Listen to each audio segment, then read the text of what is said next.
Hi, girls. For the past few weeks, I have been very deep in thoughts, trying to figure out my life, trying to know why my reality is exactly this way. And though it's not like bad, it's also not like, I also never envisioned that I would be where I am.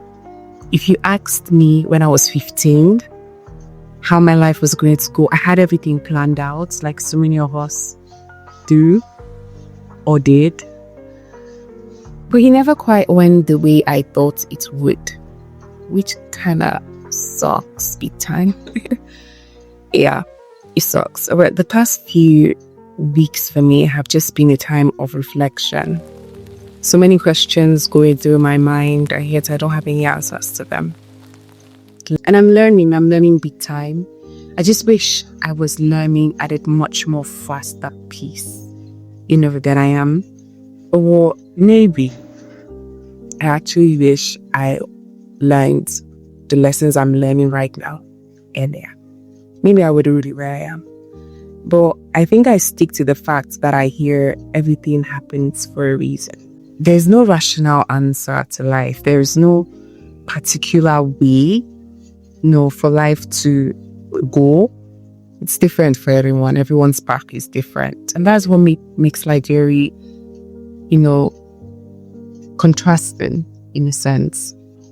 Some questions that have kind of taken root in my thoughts include, why do bad things happen to good people? Why do wicked people live longer? Why does power corrupt?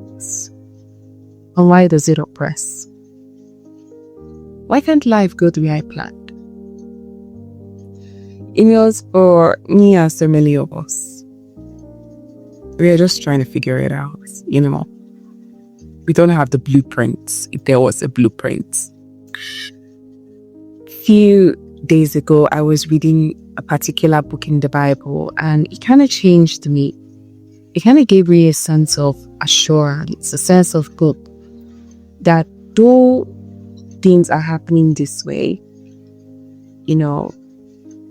I've always wanted to experiment with my life. I always wanted to know, I always wanted answers. So it seems like maybe I don't have the resources, but the power to do it. Or my questions were invalid. But going through a particular book in that Bible, I realized that my thoughts were not invalid. And that someone else had done the favor of experimenting and asking these questions and trying to figure out these answers. For those of you that don't know me, I'm Sapriska, and this is the Star Pod, a safe space for real conversations on life, faith, and growth, all aimed at helping you become the woman you were always meant to be. I started reading the book of Ecclesiastes, and for those of us who don't know, Ecclesiastes was written by King Solomon. Now, I always heard he was the wisest king to ever live. I never just understood why. Okay, I know he wrote the book of Proverbs and Songs of Songs, but I never really knew why they called him the wisest man until I read Ecclesiastes. And I don't know if it's because I read it using a different passion or the time or space I am right now, but everything connected perfectly. Because it was kind of like a realization that dawned on me that made me realize that, okay, this makes sense. King Solomon, for many of us, or a lot of us who know Bible stories, was a great king. One of the wisest ones to ever live, and one of the richest as well. But I saw you in a different light when I read that book of Ecclesiastes. I saw you was more than a leader, a king, a father, a son. He was a researcher. Someone who researched his life. And before this term even came about, he spent his entire life studying his life. Or studying life. He tried to make meaning out of it, tried to understand why things are the way they are. For every question I've thought about, for every question that I have kind of erased from my mind, he also asked. And he asked them in a much more larger scale. From fame to success, to pleasures, to wealth, to resources, he had them all at his disposal. So he was able to carry out these experiments largely. He was able to actually practicalize them to find fulfillment or meaning in life. From pleasures, he did not deprive himself of anything sexual. He did not deprive himself of anything parties, drinking, anything you call pleasures of life. If he thought of a question, he tried to experiment with the answers, looking for an answer to that. And then it gets to a point. By the way, I was using Good News Bible. It gets to a point where he's like, once he gets to his findings, it's like, this is useless. It doesn't work. Same for fame, same for success, buying land, maybe that's all will bring fulfillment and meaning. Doing so many things, just trying to figure out how, why life, or what meaning life brings. Unfortunately, despite every question, and to every question, the answers were not the answers he anticipated. They were not the answers he looked for. They were not the fulfillment he believed them to be. And so you just see him say something like, this is useless. This doesn't make sense. I realized that if someone so famous and so wealthy and having everything he could ever ask for at the tip of his finger couldn't find the answer to life, I don't think they ever will.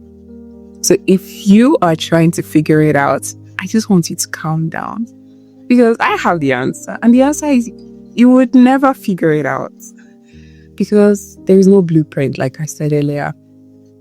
We just figure it out one day at a time. And I think that makes sense. For some people, early success, some others late success. Some people, the situation is not what they anticipated. It's different. Why they see their friends on WhatsApp or family members advancing, they are exactly where they were 3 years ago. I just want to let you know that that's okay, because life is different for everyone. What matters is you take charge of yours. After all experimenting was done, after everything said was done, King Solomon came to the conclusion that, there is no answer to this life. Everything is meaningless. All I would say that makes sense is trust God and keep His word. And I don't take that lightly, coming from someone who spent his entire life experimenting. I don't take, that lightly from someone who actually had all the resources needed to make his life better at his fingertips, and still said, like is meaningless. I take it seriously. Because if he could come to that conclusion, it truly means that is the only answer. Now, for those of us wondering if that particular answer will solve all your life problems, it won't. It will not make your problems go away instantly. It will make your path straight. It doesn't mean you'll climb this ladder of success faster. It just means that sounds like the most guaranteed way to live this life. It sounds like a safety blanket. When he said it, I realized that that's the safest place to be, in the hands of God. Just figuring out with Him as at your side. So trusting God and keeping His commandments or His word simply means handing your life over to His and just letting Him figure it out for you. Letting Him take the wheel, while you sit in the back seat. Sometimes the road is steered to a direction you don't agree with. But what matters is that you let it be and you trust His plans and His ways.